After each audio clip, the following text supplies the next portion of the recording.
Bismillahirrahmanirrahim. Assalamualaikum warahmatullahi wabarakatuh. Alhamdulillah, bertemu lagi di channel Ustazah Lin.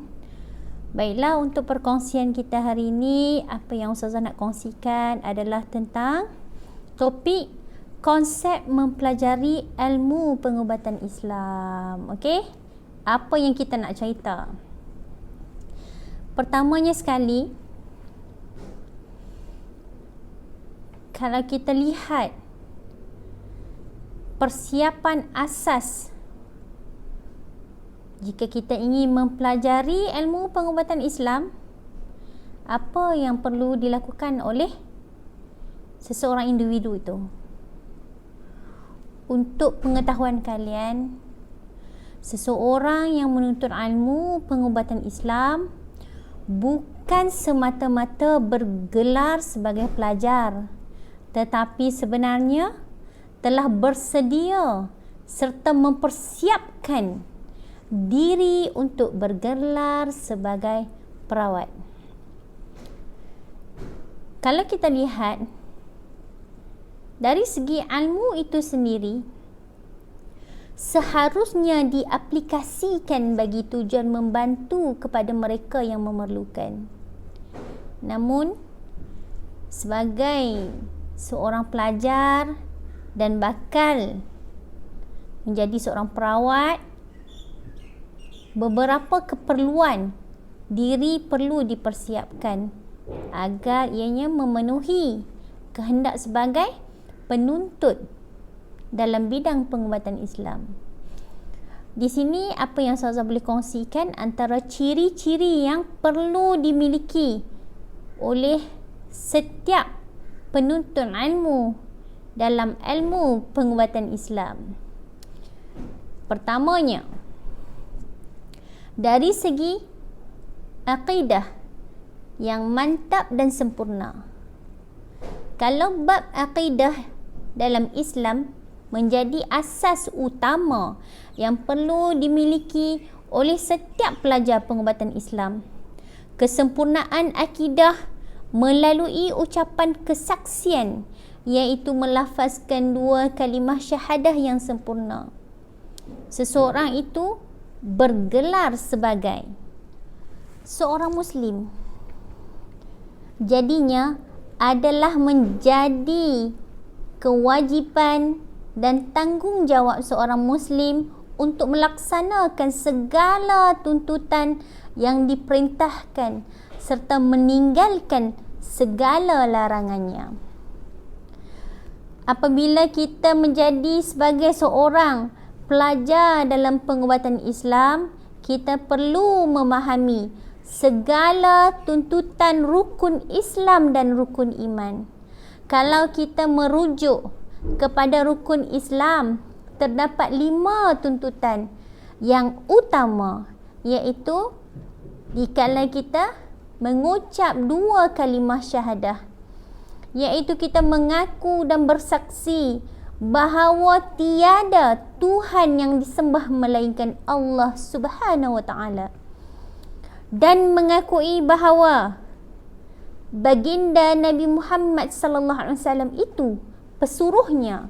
Seterusnya diikuti dengan menunaikan solat, berpuasa di bulan Ramadan, mengeluarkan zakat dan mengerjakan haji bagi yang berkemampuan.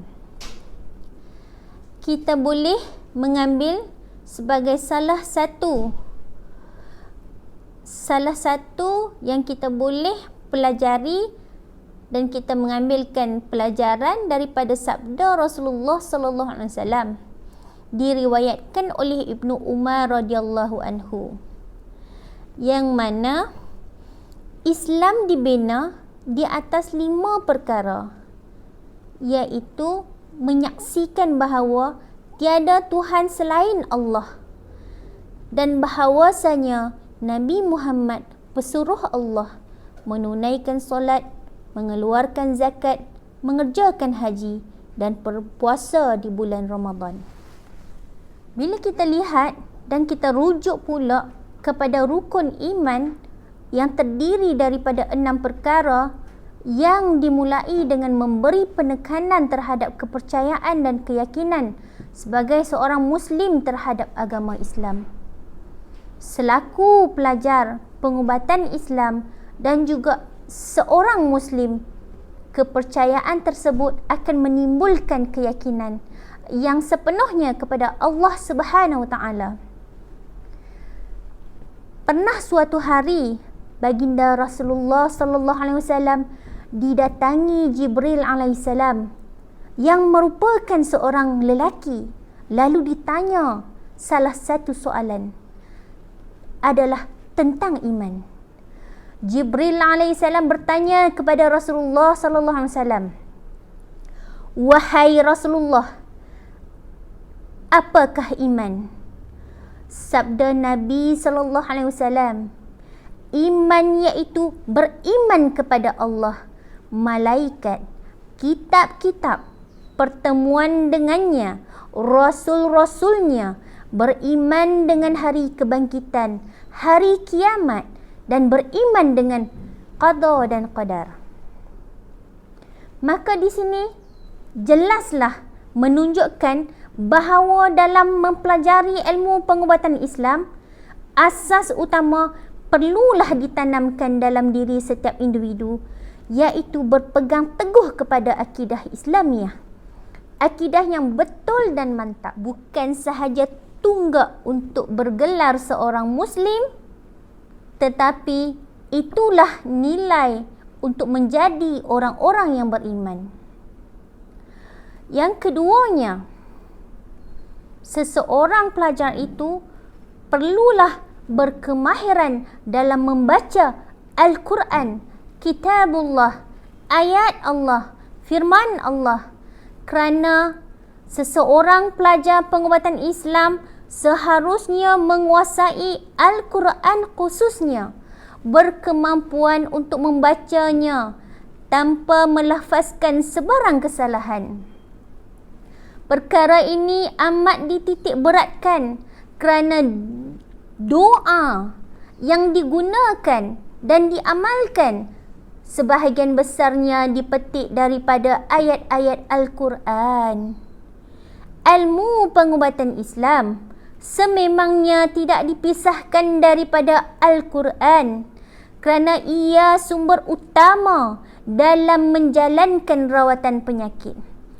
Terdapat banyak ayat Al-Quran dan termasuk juga doa-doa daripada hadis Rasulullah sallallahu alaihi wasallam yang digunakan sebagai ruqyah, iaitu jampi dalam menjalankan rawatan. Sekiranya kita lihat seseorang pelajar pengubatan Islam belum menguasai atau tidak berkebolehan membaca Al-Quran dengan baik, dinasihatkan tidak berputus asa.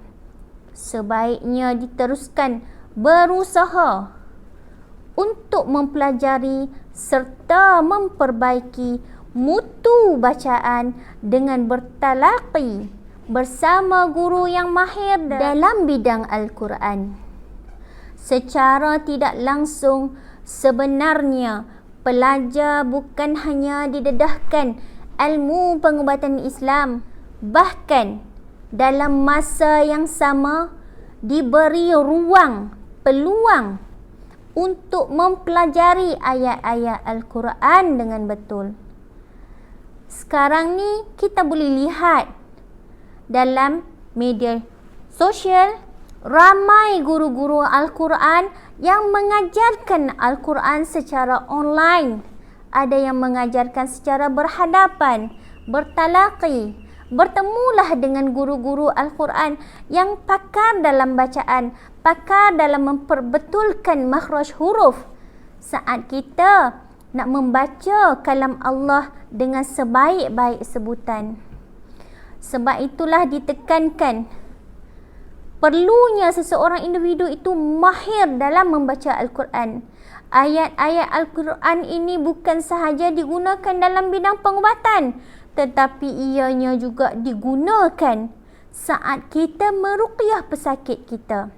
bila ayat-ayat Al-Quran sebahagiannya dipetik dalam Al-Quran untuk digunakan sebagai doa-doa syifa untuk seseorang yang mengalami masalah sakit, sama ada sakit yang zahir atau sakit yang batin. Jadi, kalau kita lihat di sini, kebolehan yang diperoleh melalui pembelajaran Al-Quran sama ada peringkat pengenalan huruf-huruf Al-Quran dari segi sebutan makhrajnya, dari segi mengenal hurufnya, dari segi mengenal sifat-sifat hurufnya, sehingga kepada hukum hakam berkaitan tajwid akan mendatangkan suatu keuntungan besar dalam proses menjadi seorang perawat pengubatan Islam. Berkat kesungguhan mendalami ilmu Al-Quran, seseorang itu akan berupaya memahami isi kandungan. Seterusnya mengetahui ketepatan penggunaannya dalam merawat pesakit. Jika kita lihat dalam salah satu sabda baginda Rasulullah sallallahu alaihi wasallam yang diriwayatkan oleh Uthman radhiyallahu anhu, yang memberikan satu motivasi untuk kita dalam mempelajari Al-Quran. Khairukum man ta'allama al-Qur'ana wa 'allamah. Sebaik-baik di kalangan kamu adalah yang mempelajari Al-Quran dan mengajarkannya. Ini adalah salah satu hadis daripada baginda Nabi yang boleh memberikan satu momentum, motivasi yang tinggi untuk kita terus belajar dan mengajarkan saudara-saudara Islam kita yang masih lagi terbata-bata dalam bacaannya. Perlulah diambil perhatian. Berlakunya kesalahan membaca ayat-ayat Al-Quran bukan sahaja menyebabkan berdosa, tetapi turut mendatangkan kesan yang lain. Sekiranya terjadi pertukaran baris dalam bacaan, pertukaran huruf sama sekali tidak memberi kesan terhadap pesakit yang dirawat. Oleh itu, Ustazah nasihatkan setiap pelajar perlu berusaha untuk menguasai bacaan Al-Quran agar kesinambungan ilmu pengubatan Islam dapat diteruskan. InsyaAllah. Kita akan kongsikan lagi untuk yang ketiga, konsep dalam mempelajari ilmu pengubatan Islam. Kita akan sambung kembali untuk sesi yang mendatang, InsyaAllah. Assalamualaikum warahmatullahi wabarakatuh.